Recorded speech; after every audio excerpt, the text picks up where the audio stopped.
I'm gonna push the video. So now, ladies and gentlemen, we're recording live video recording, and for the third to the final song of our band, Gray Area, our guest band performing right now, June 16 of 2012. That's June 16 of 2012, and third to the second to the last song is a cover song, originally done by the band Franco. The title of the song is Castaway. So here's Gray Area Band in 5, 4, 3, 2, and 1.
Psychodramatic, hypnotic scene, mountain of dust to pother and over.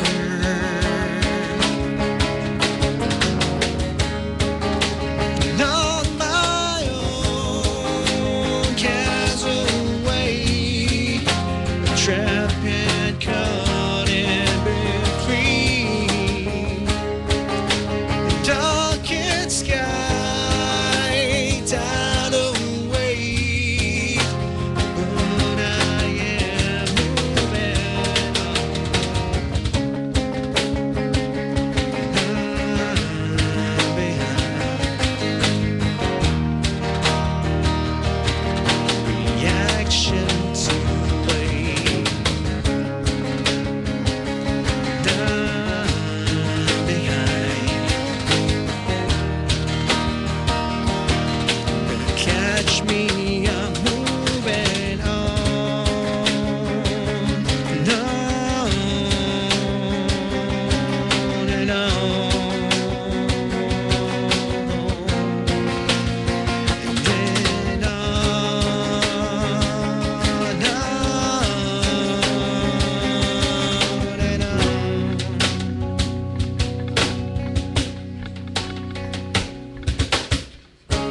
ladies and gentlemen, Gray From Area Franco. Band.